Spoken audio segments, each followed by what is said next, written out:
fiscally responsible, financial geniuses, monetary magicians. These are things people say about drivers who switch their car insurance to Progressive and save hundreds. Because Progressive offers discounts for paying in full, owning a home, and more. Plus, you can count on their great customer service to help when you need it, so your dollar goes a long way. Visit Progressive.com to see if you could save on car insurance. Progressive Casualty Insurance Company and Affiliates. Potential savings will vary. Not available in all states or situations. AI is incredible. It can teach you how to fry an egg and even write a poem, pirate style. Yarr! But it knows nothing about your work.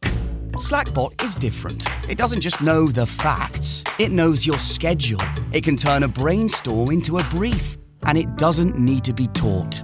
Because Slackbot isn't just another AI. It's AI that knows your work as well as you do.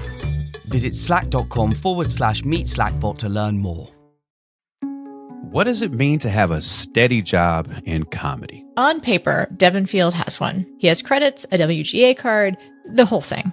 And he's been a writer for Kimmel for the past 8 years. But these days, even that kind of job can feel like it's held together with duct tape and hope. There was the strike. There's the constant churn of the industry. And then there's the weird reality that a president could call for your show to be taken off the air.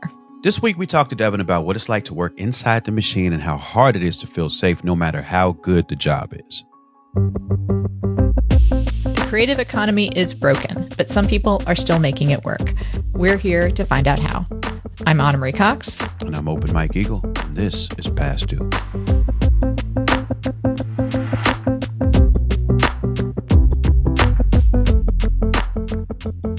Devin, we have a question we ask all of our guests. Okay. It's a plunge into the cold water. Okay. Let's do it. Cold plunge. I'm ready. Consider me one of those vaguely right-wing comedians. I'm ready to install a cold plunge into my backyard.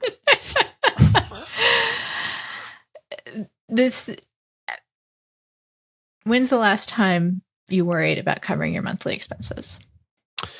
Oof. Well, he said, "Oof." We hadn't had that response yet. Well, it's. I think I have a maybe unique answer to this question, because I would say, pretty recently, but also, I really do and I don't, because I've been fortunate enough to be employed as a writer at Jimmy Kimmel Live for 8 years now. Which is, one of the few year-round, consistent, stable comedy writing jobs anywhere. One of the few year-round television jobs, where I'm employed there from January to December, the whole time. Mm-hmm. And my salary is comfortable and I've been comfortable there with it. Recently, Jimmy's contract was up. It was coming up due. It was going to expire this coming May. And so he recently announced that he was going to renew it for one more year, at least. We don't know if it'll be more. Who knows? It could be, might not be. But so I was obviously anxious about once, we were all kind of looking around going, what's going to happen with this contract? And when he did renew, obviously there's huge initial relief there of like, okay, great, like one more year. And then it took about 10 seconds for me to go, oh, one more year. So I'm currently in it could be more than that. We don't know. But that's put me in sort of a new headspace where I think I've spent a lot of the last 8 years perhaps too comfortable with my monthly expenses because I have one of the few jobs that pays consistently. And now so while I'm still in that current state of comfort, I also have this like existential dread deadline on the horizon of like, okay, there's a pretty real chance that come May 2027, I'm suddenly ripped out of this really comfortable position I've been in for almost a decade. And how am I going to navigate that? How can I set myself up to, if I am looking for work coming in May, how can I best set myself up to, navigate that without losing my mind. So I think my answer is like not to worrying about monthly expenses is like not currently, but also currently all the time thinking about it. So, um, right. So that job is one of the few sort of stable positions that a television writer can have. Mm-hmm. And we often talk about, the precarity that you might experience in 2027. We talk about that a lot because in most of the fields where people are working that we interview them in, there are new economic forces making it where the jobs people have gotten into look, and the industries look very different than when they got into them. Sure. But y'all, the Jimmy Kimmel Show had a very public moment last year where suddenly you were met with that precarity. And just from your position as a writer on that show, what was that moment like? Sure. Well, it was so interesting. It was a Wednesday, normal work week, just sitting around doing our assignments, working on the monologue and everything. This was all came about because of, and I don't want to get into too many hard specifics on the initial causes, but there was some controversy about comments made in the wake of the death of Charlie Kirk. Controversy that I think was completely unjustified if you listen to the context of the full comments. But so there was some chatter about that online that we had kind of seen. So we were sort of aware, like, oh, the right wing side of media is kind of kicking up a fuss about some stuff we said in a recent monologue. So we like wrote a whole monologue about that to kind of address that and sort of tackle that head on and get right to the heart of it. And then suddenly we just got an email from our producers at about 3 p.m. that said, ABC, the network, has decided to preempt us tonight, meaning they weren't going to air our episode. They preempted us tonight and tomorrow. And then we don't do shows on Fridays. So they'd taken us off the air for the rest of the week. And that was all we knew. We didn't have any more information about, is that going to continue into the next week? Is this a temporary suspension or is this it? And no one knew. Our bosses came in and kind of talked to us, and they were in the dark. It was really happening in real time. We had an audience in the studio. We had this monologue written, and an audience was in the studio waiting to see the show, and they all had to leave. Wow. So it was just like instant, and that was really disconcerting. The speed with which suddenly one day you're at, just a couple hours ago, I'm eating my catered lunch at this comfortable job and taking it all for granted. And then suddenly here comes the FCC and the federal government and our network taking us off the air. And, we all kind of commiserated. No one really knew what to do. People who had, bottles of liquor in their desk pulled out their bottles of liquor, and we passed around some glasses and licked our wounds, and then we all just kind of went home with no sense of like, are we coming back or not? And I had an improv show that night at 7, and I was really like, should I do this or not? I feel so strange. I was just like vibrating with this strange energy of like, what is this that's happening? And that night, it was when I was sort of once it was really sinking in, like, oh, this could be gone. This could be off the air. And Jimmy has since, he went on Colbert a few weeks later, and that was his first interview about the situation. And he said that he, at the time, that day, that Wednesday, he was convinced that was it, that he wasn't coming back on the air. And so I definitely got into that headspace that night too. And I just remember sitting in my car around the corner from the UCB Improv Theater being like, I guess I can teach improv, and what else? Maybe I can figure something else out. Because I have a part of all the anxiety of this too is I have an 11-month-old baby. My baby was born in February, and So the prospect of losing health insurance within a year or something was just like so existentially terrifying. Then pretty quickly within the next couple of days, some of the other writers who had been there longer started to kind of speak about it with some confidence that like, we're going to get back. And the tide started to turn. And so I didn't live in that crazy space for too long, but it was just so shocking. And I think a huge piece of it that's shocking to me is like, you know, we watched all these people lose their jobs because of the president, right? Because of Doge and all these like scientists and researchers and like women's rights activists and all these like important, serious people lose their jobs. And I, as a comedian, watch that and go, damn, that sucks. Good luck to them. Make jokes about it. Right. And go like, well, wrote monologues. Like, this is never the news thinking, that you write yes, about. Yeah, exactly. Never thinking this is going to touch me. And I think that was what was so crazy, was like, it's so crazy that the president doesn't want me to have a job. And the job he doesn't want me to have is late night comedy.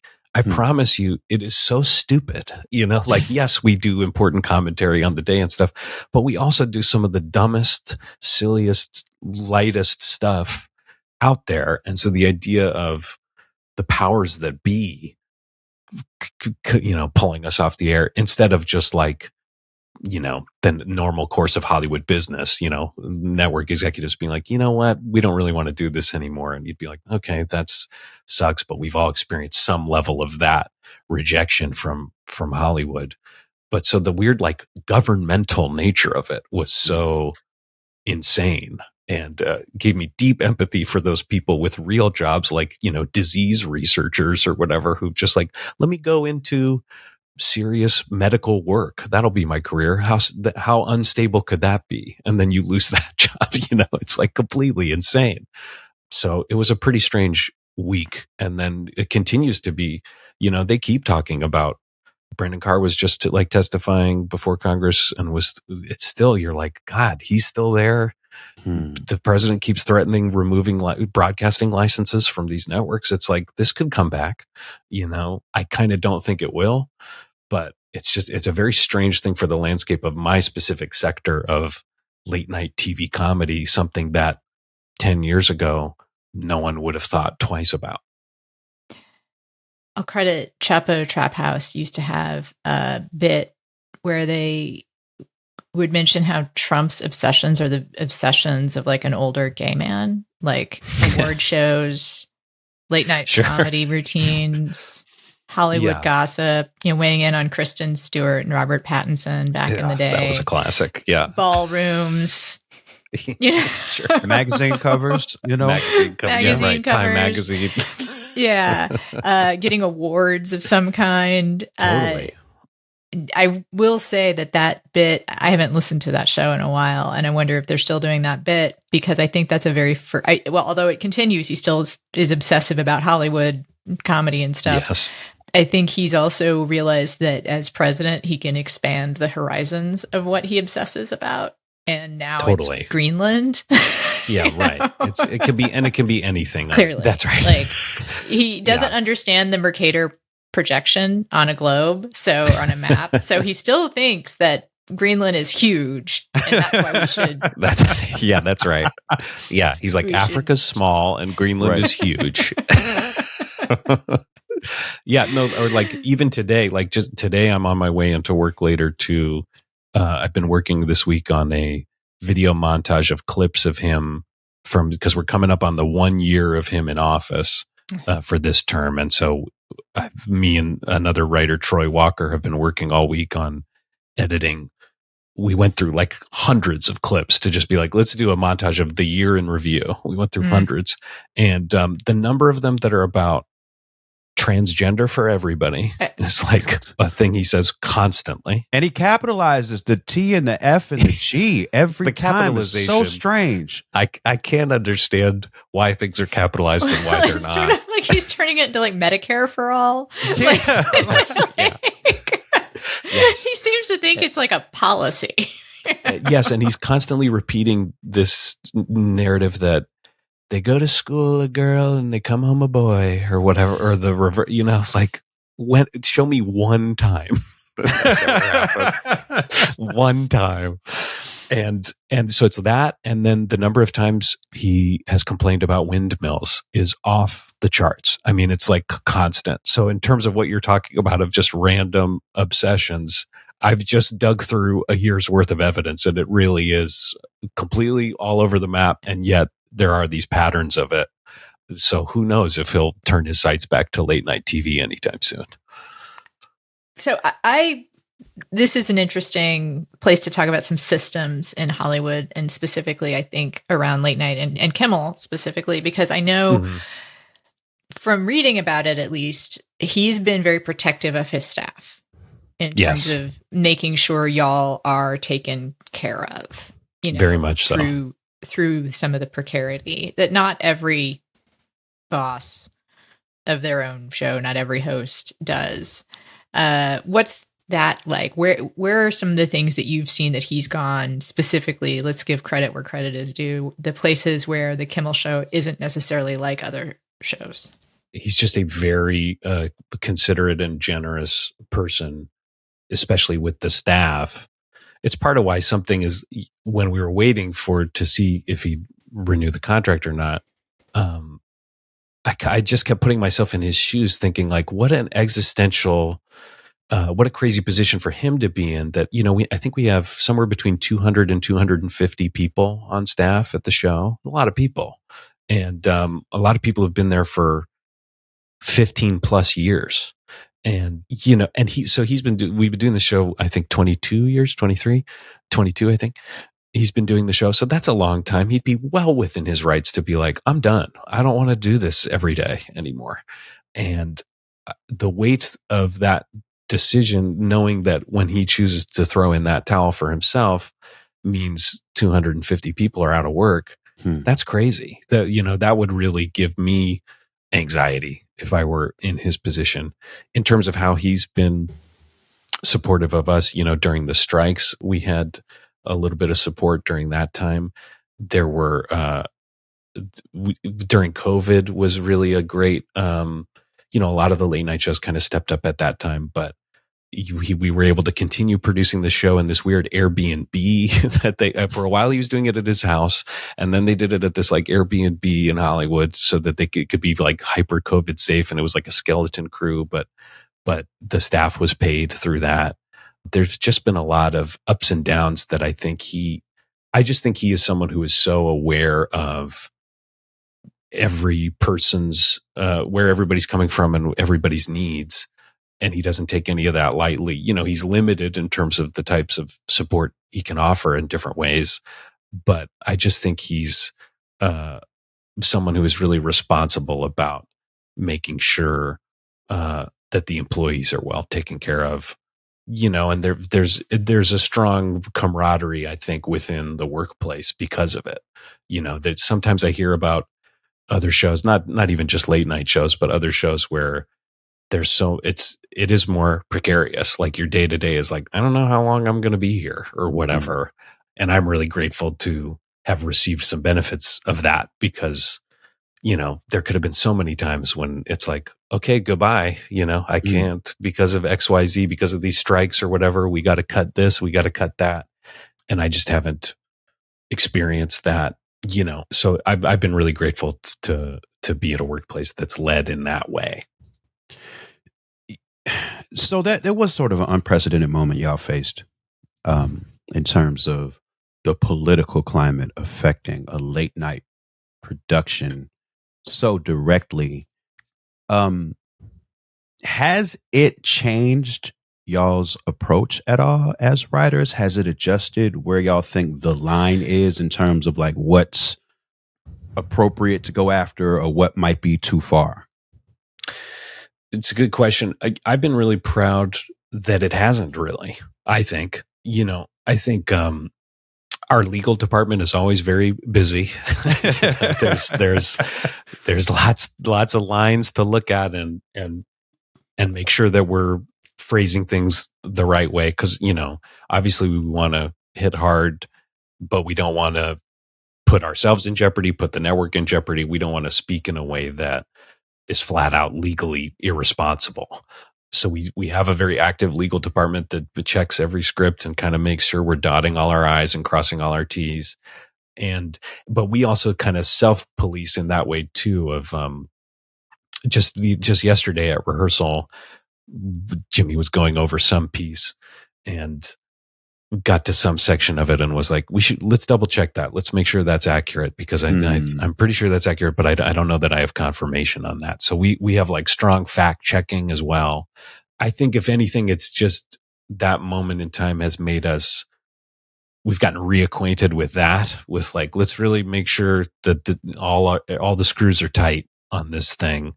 Not that they were too loose before, but I just think it was, I think that's the only way that we're kind of self-policing, because other than that, like when we came back on the air, I was pretty impressed with how hard he wanted to hit, that like pretty quickly we were right back to pretty aggressive stuff. Almost every night, Jimmy reminds everyone that the full Epstein files have not been released. In a way, like, we don't have to do that. Like, that's not. It should just be like a bug on the screen. Like, yeah, right. A lower crawl of just like, let's crawl like every night. Yeah. Reminder: the full Epstein files have not been released. I would personally really love that. Or like what? We should have a new lapel pin for that's the right. cause every night in Hollywood next award show, just like a Epstein face, like a little enamel. Yes, everyone's wearing Epstein's face at the Oscars. It's the new red ribbon. Yeah, that's perfect. No, but I think it's made us all aware of what can happen when you poke the hard right wing bear. Of like, they really rear up and they'll go crazy on you. So I think we like, maybe we're a little less cavalier as individual writers. I'm only speaking for myself there. Shooting a little less from the hip about like going after any specific bizarre right wing personality. But then also like, fuck it, it's like, it's kind of like what we're seeing with ICE right now, of like, if we can't call this out, what are we doing? Like, I don't want to tiptoe around this stuff because it's fascism in real time, and I don't have an overinflated sense of like, I'm an essential piece of the democratic, the resistance, or whatever. But at the same time, it's like it is a large platform, and he's a loud voice and an important voice. And so I've been pretty satisfied with how we've managed to kind of stay true to ourselves while still navigating the risks of getting yanked off the air. I have a couple thoughts and questions. One is, as a journalist, it's funny to hear you talk about fact checking. And the idea of fact-checking comedy. Now, I know this was something that like never happened. Like I feel like this started with Jon Stewart's Daily Show. Is like why any comedy show might have a fact checker. Before that, like, you think Johnny Carson was like, let's make sure we check the facts on that. Like, no way. It wasn't part of it.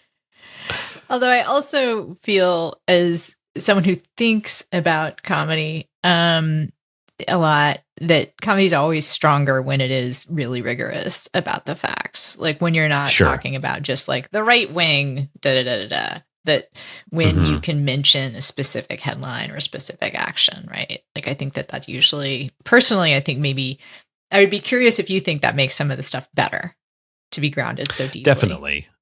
Well, I think especially in this era when you want to have a leg to stand on, and you don't want to be caught out and made an example of like, look, these guys don't know what they're talking about. So it is like weirdly essential. Me as kind of a lazy comedy writer, a lot of the time I'm like, I don't want to have to read this whole article. I'm like, I can write about the general sense of this, but you do have to dig in on these sources, and it can be kind of exhausting, and like, it kind of makes me miss having more time to do like my individual stand up or whatever, where it's like, I can just talk about myself, and like, I don't have to open the New York Times to write a joke right now. But it is important, I think, especially just with how it's important, but like, they'll chop you up about anything, the right wing, even if you were factual. Of like, we just ran a whole thing last night of, because Lindsey Graham was on TV last week and he said to the Ayatollahs, you need to understand, if you're going to keep killing your people, Donald J. Trump is going to kill you. And we thought that was a funny clip. And then Jimmy was like, we should make a t-shirt that says Donald J. Trump is going to kill you. And so we did, and he held it up on air. And then we watched this montage. I was blown away. All these different right-wing pundits just went, look, Jimmy's holding up this shirt that says Donald J. Trump is going to kill you, as if he's coming after people and he wants to kill them. And like, but they only took that one, just the image really of him holding up the t-shirt. None of the context of, no, he was quoting a Republican senator about Iran, like about a really specific thing. And it was like 10, 12 different right-wing talking heads latched onto this thing as if we were on TV. Jimmy was on TV saying, I think Donald Trump is going to kill you. So it's kind of amazing how even when you are really careful and you're like, look, I'm quoting a Republican, and yet they'll still run with it, and it'll be a whole set, because like no one's going to dig deeper than whatever they saw. So it matters, and it also doesn't matter at all. Like, it matters to us, but I don't know how much it matters to others.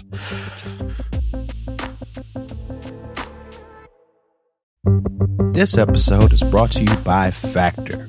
Cold days, big goals, absolutely zero interest in cooking? Factor makes healthy eating easy with fully prepared meals designed by dietitians and crafted by chefs. No planning, no grocery math, no, what did I buy this ingredient for? I love that Factor has quality, functional ingredients, including lean proteins, colorful veggies, whole food ingredients, and healthy fats. And there's so much variety. Over 100 rotating meals every week, including the new Muscle Pro meals, if you're doing strength stuff. And they support your diet, whether it's high protein meals, Mediterranean, whole ingredients, healthy fats, or more. Plus, there are no refined sugars or artificial sweeteners. I've looked for something like this for a long time, and Factor really is the best. It's good food that tastes great and is ready in about 2 minutes, always fresh, never frozen, no prep, and no stress. Head to factormeals.com/pastdue50off. That's 50 off. And use code PASS250OFF to get 50% off and free breakfast for a year. Eat like a pro this month with Factor. New subscribers only, varies by plan. One free breakfast item per box for 1 year while subscription is active.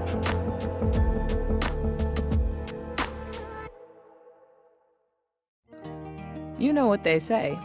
Early bird gets the ultimate vacation home. Book early and save over $120 with Vrbo. Because early gets you closer to the action, whether it's waves lapping at the shore or snoozing in a hammock that overlooks, well, whatever you want it to. So you can all enjoy the payoff come summer with Vrbo's early booking deals. Rise and shine. Average savings $141. Select homes only. If you're enjoying this conversation, we've got even more waiting for you on Patreon. In this week's bonus segment, we asked Devin a big question. What's a myth about creative work that turned out to be totally false? You can hear that and tons of other bonus episodes, all ad-free when you support the show at patreon.com/pastdue. And now, back to the show. So another existential crisis that y'all faced as a production, and luckily, as you said, Kimmel was very supportive of you all through that time, was that writer's strike of 2023. And as somebody who's made a living as a writer in Hollywood, I'm curious what your experience of that was like, just in terms of like the overall health of the industry, like what you all were fighting for and where you see things going. And what it looks like today, like if it feels like it's made a difference in where you are today. That's a really hard question, and I feel like there are even other writers on staff who follow the like ins and outs of the specific negotiations in a more detailed way than I do personally, but I was obviously there for it and involved. And just to the first part, just to talk about the experience of it, it obviously sucked. It sucked big time. It was another moment of like, again, here I am, one of the few people with a consistent year-round job. and suddenly, I just speaking personally, like I lost like half my income for that year, like a huge, a significant amount of money that I was counting on and took for granted was just suddenly out of my pocket. And obviously a lot of my friends in both the Writers Guild and the Screen Actors Guild, many of them were not fully employed at the time, but still actively participating in the strike. And, because now they're not going to be able to get back to work until that's over. So it was such a difficult time from both sides of that. I got a little crazy with it where I was just like, I'm going every day. And I at least like, I just made it my like daily walk. I was like, I'm going to go do 4 laps around Disney and then I'll go home. So I don't know that I hit every day, but I was like doing it weirdly a lot. Eventually my wife was kind of like, I think you're doing it more than other people. And I was like, yeah, there's something meditative about it for me of like, I was so anxious during that time that it was like, well, here's like the one thing I can do is like actually show up and hold a sign. Did it change anything? I don't know. So then in terms of the results of the strike, I think it's so hard to say if things have improved or not. We're in such a bleak time in terms of things like the use of AI is crazy. And, obviously that was something that was such a piece of the conversations on the picket line and in the negotiations. And I don't know that we've solved that. I think we got a couple of guardrails up, and we made the conversation. It was part of the central conversation, it made people talk about it, but it just feels like a bit of a runaway train. And stuff like that is really spooky. I still have some hope that people still respond more to creative work that's made by people than by machines. I think that's slipping away a little more and more every day. But I always think of that David Simon, the creator of The Wire, that interview he did where like someone asked him, but like, if you're ever like stuck on how to get from one scene to another, wouldn't you like to plug it into AI? Hey, how do I transition from scene A to scene B? And he said, I'd rather put a gun in my mouth. Which is like a little extreme. A little extreme. David Simon's a tough guy though. Like he's a tough guy. He's a tough guy. He's a mean guy, but I think it speaks to the existential weirdness of like, but that's the job. That's the whole point of the job, is to sit there for a couple hours and be like, how do I transition from scene A to scene B? And the idea of a machine figuring that out for you feels like, do audiences even want that? Maybe they think they do, so I don't know if we figured that out. And then you look at these giant monopolies like with Warner Brothers and everything else that, could potentially completely change the scope of the industry. I think we put up kind of the best fight we could. I just think this money is so big and so hard to, it's just really hard to combat when the momentum is not totally on your side. It just feels like the momentum is to monopolization. The momentum is to automation through AI and other things. It's to getting rid of theatrical release or whatever, or just feeding people reruns of old shit, instead of bothering to make anything new.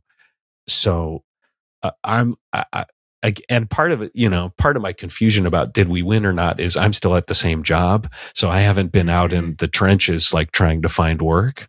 But when I talk to my friends who are, it sounds really bad. So like, I don't know. Well, I was going to ask about that, about your sense of community there. You do have a privileged position, not scolding privilege, but it's true. You have a great position. And yes, and the structure of the show, your bosses in general, seems like a place where the culture is, we have each other's back. Right. Yes. I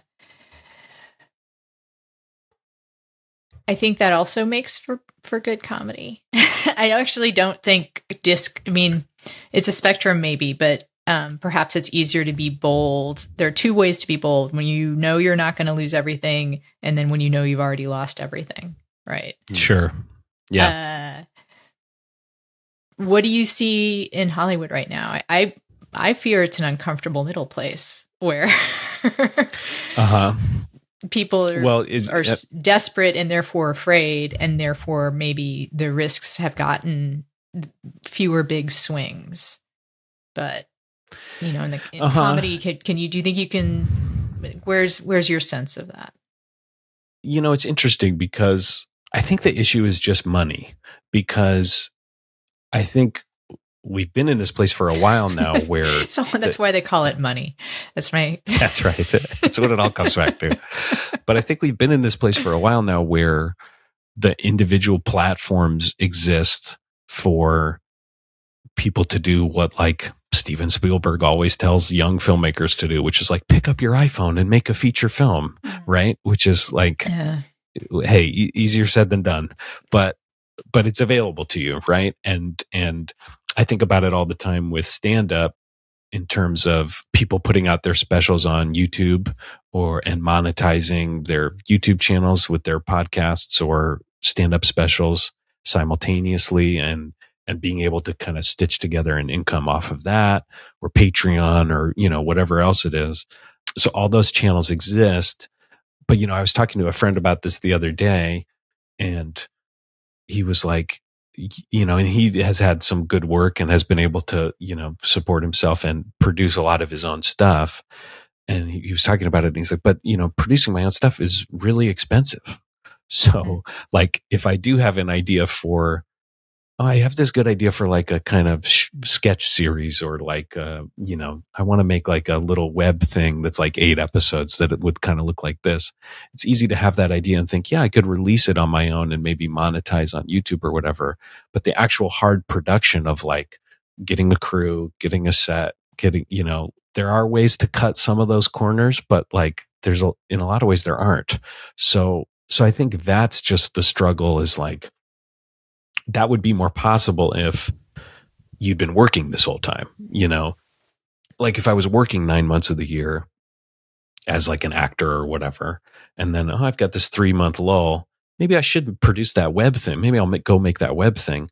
It's like, yeah, but do you have 15 grand laying around? Like, no. So I just think it's strange in that way, where you have a lot of, I'm really grateful for all the avenues, like especially, I just think about it with stand-up the most, I think, but especially with stand-up in terms of like, if you think of the number of, like in 2018, I had a Comedy Central half-hour special of my own. And that was when they produced a full season of, I think, 12 half hours. And I think they stopped doing that like 2 years after I did it. Mm-hmm. And now the number of stand-up specials that get produced by a major network or streaming platform is so much lower than it was 5 years ago. Forget like 15 years ago, 20 years ago. So I'm really glad that there's a platform like YouTube or whatever else that lets people go, I'm not going to wait around for HBO to give me one of the 2 or 3 stand-up specials they produced this year, which are just going to go to Bill Burr or whoever, like super famous comedians.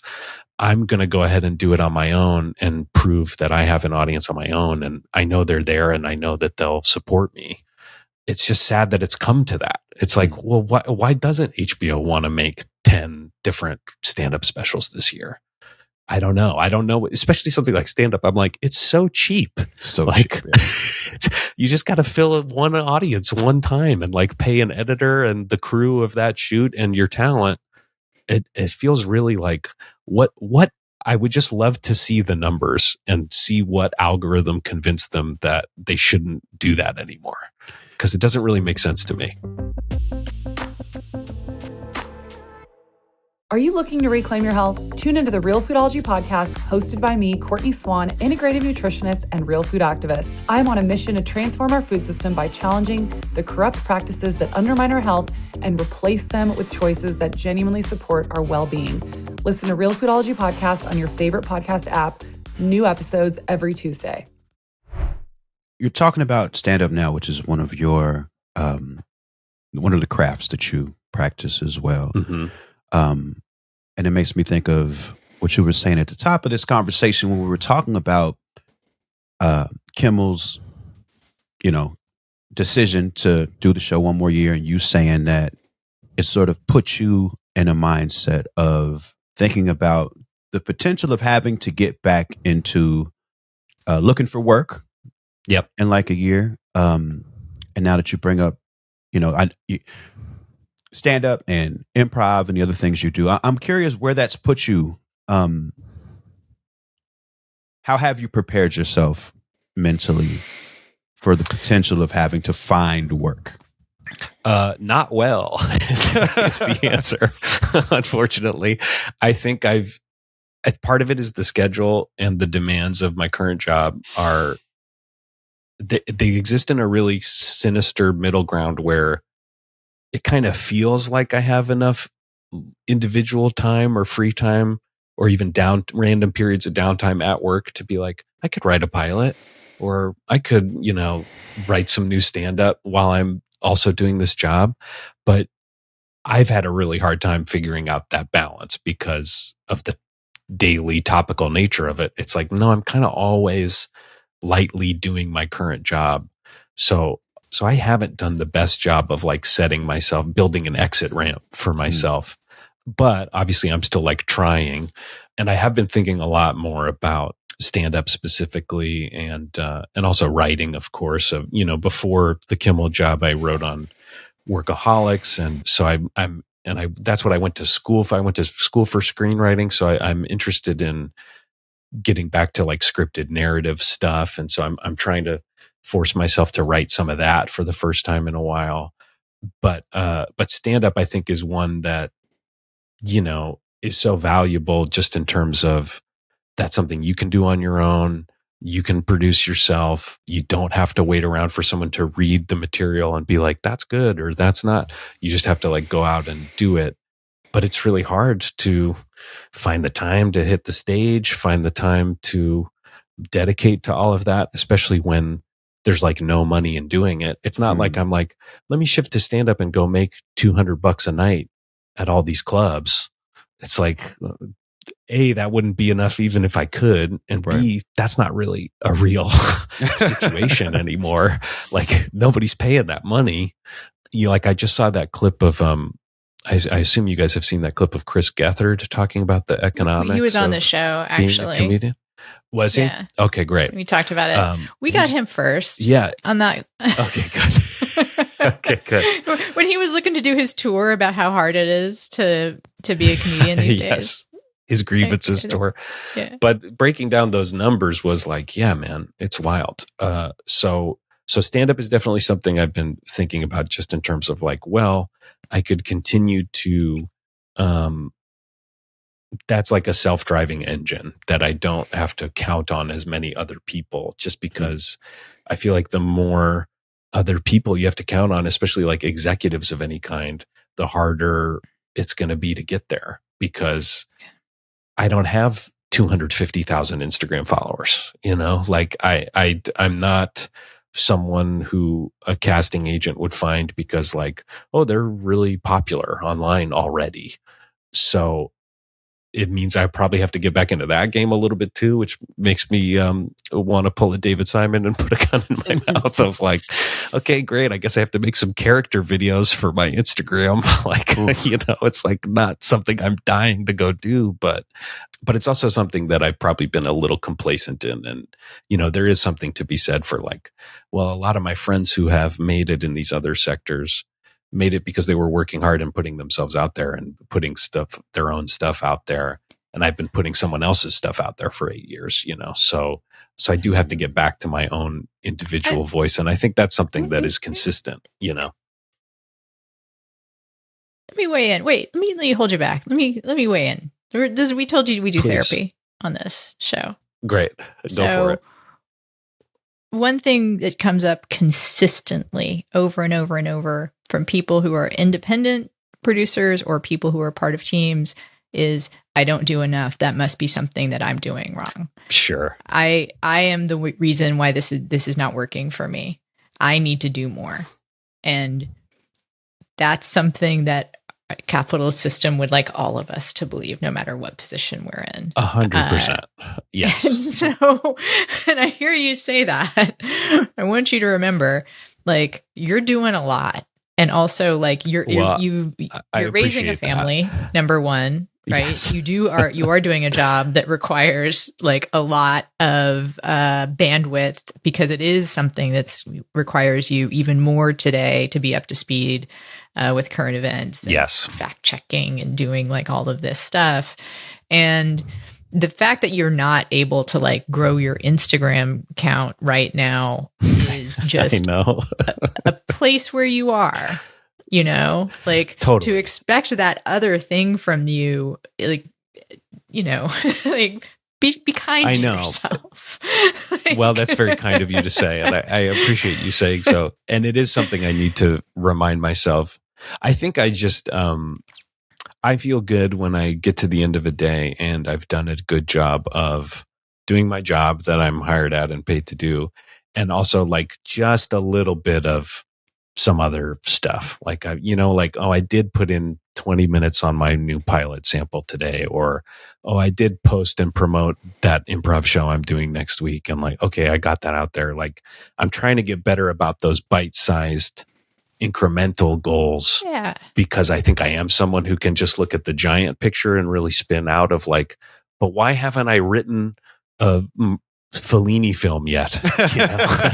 It's like, why am I not David Simon? Yes, exactly. That's the title of this episode, by the way. Why aren't I David Simon? I think I feel that way sometimes too. Just driving around Hollywood, I look at a big house and I go, "Why don't I live in that big house?" And it's like, we need to get David Simon on the show, because I bet actually get him on the phone now. Let's see what his house looks like. Well, I think that he can probably talk about the ways in which precarity comes for all of us, you know? Oh my God, totally. Like, think about that. The guy was like so untouchable post, The Wire, one of the most essential television shows of all time. And even he has had his ups and downs since then, in a way that you see it with all these guys. Francis Ford Coppola's got to pull $100 million of his own cash out to make a movie. You're like, well, he has $100 million, but yes. Like, yeah, right. Yeah, I guess that's the trade-off. Is like, got to sell I do a have vineyard. $100 All right, million. The wine's not very good anyway. Well, I'll be kinder to myself then. I'll figure out a way to do it one step at a time. There you go. I promise there'd be therapy. Now your hour's over. Well, thank you for spending some time with us this morning and giving us a peek behind the curtain. One of the most important things we do as a show is turn the show over to our guests at the end to let people who are listening know how they can support you. So if there's anything you want to plug, now is the time. Thank you very much. I will take the time to plug. You can follow me on all social medias, usually at that Devin Field, sometimes at Devin Field. Just, we all know how to search.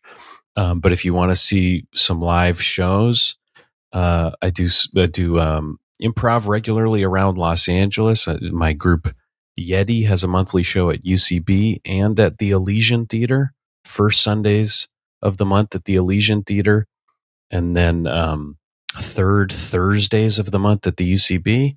And then I also have a new monthly show that I do with my comedy partner, Sean Diston. We do 2-person improv at UCB, and that's fourth Wednesdays at 7:00 with Cook County. So if you look any of that up, you can come see me live, and or just find me on Venmo. Send me $4 or $5 at a time. Yeah, small numbers. Then the feds don't pay attention. That's right. I'm doing the Bernie Sanders model. If everyone sends me $27, I can make it to the White House. And then to really make money, you have to sell that list to someone else. Oh yeah, gosh. instantly. I don't know if any of us should be pursuing the Democratic Party model of fundraising. Yeah, of constant texts.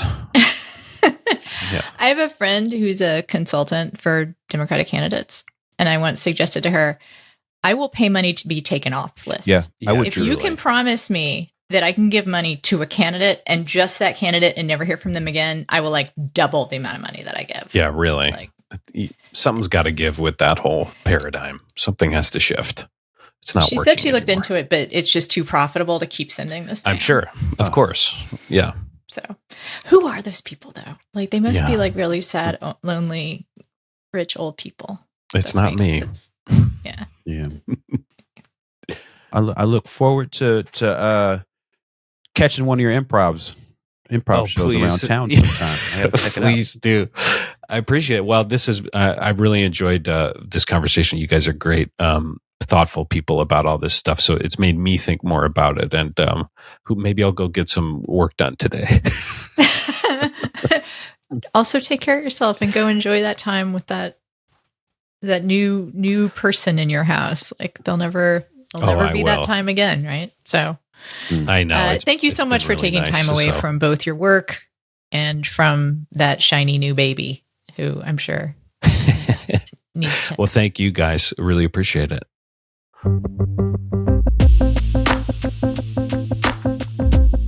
Mike, I have news. I have news about the plugging. I love Anna news. Well, it just looks like my YouTube is going to get monetized like real soon. Hey, congratulations. Because I got the 2 videos that did like 40K a piece, which I know in YouTube land is not like... No, it's actually great. I know maybe for some of the bigger video essay people, like it's a different stratosphere, but for most people on YouTube, 40 grand is incredible.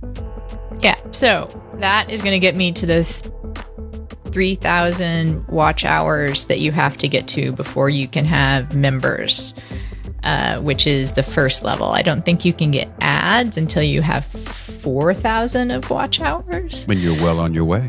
But I'm on my way, so folks can go to youtube.com/Anna Marie Cox. Right now, there's just like 4 things up. There's like a bunch of old stuff that I decided. Some of it I kept down, some of it's up.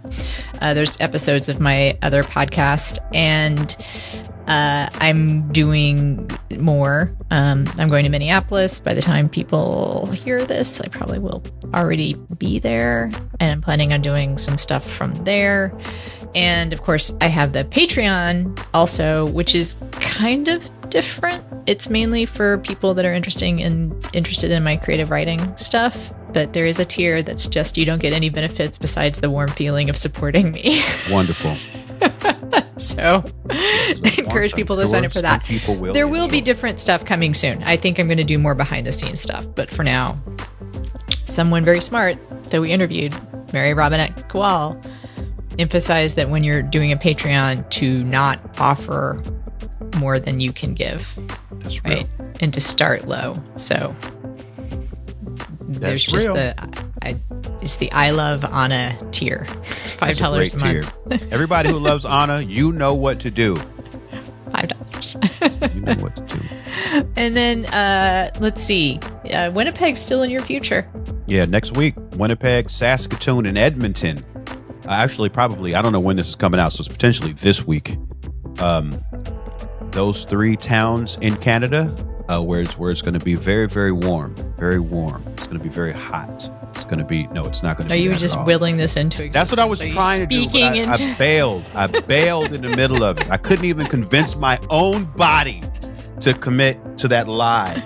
Yeah, and then I'm going to be all around the country with clipping in February, and I'm going to be in the EU and the UK in May. So check me out all of those places, and I'm also on Twitch when I'm at home 3 days a week, Monday, Wednesday, and Friday for the morning show, and I got plenty of content up on YouTube as well. Just search Open Mike Eagle on all the things.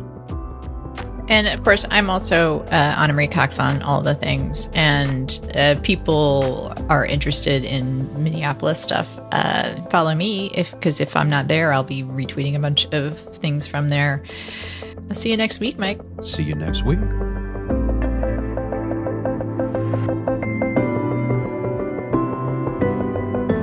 Past Due is hosted by Anna Marie Cox and Open Mike Eagle. It's produced by Andrew Steven. You can find more at pastduepodcast.com. Help support the show by joining our Patreon at patreon.com/pastdue. You'll get bonus content, extended interviews, and more. As always, if you like what we're doing, another way to help is by subscribing, sharing the show, and leaving us a review. Thanks for listening.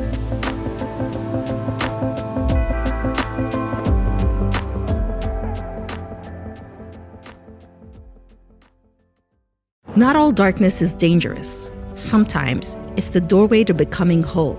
On the brand new podcast, The Shadow Sessions, hosted by me, Hibab Al-Faqih, a psychologist and trauma expert, we shed light on the hidden corners of the human experience. Through raw, unfiltered conversations from the edge of healing, The Shadow Sessions invites you to do the deeper work that leads to real change. Follow The Shadow Sessions wherever you're listening now. Sometimes it feels like red and blue states are just as divergent as post-World War II East and West Germany. So what can the US learn from German political history in order to create a more perfect union? Find out on the new season of The Future of Our Former Democracy, the Signal Award-winning podcast from More Equitable Democracy and Large Media. Hosted by me, Colin Cole, and Heather Villanueva. It's time to rethink democracy. So follow The Future of Our Former Democracy wherever you get your podcasts.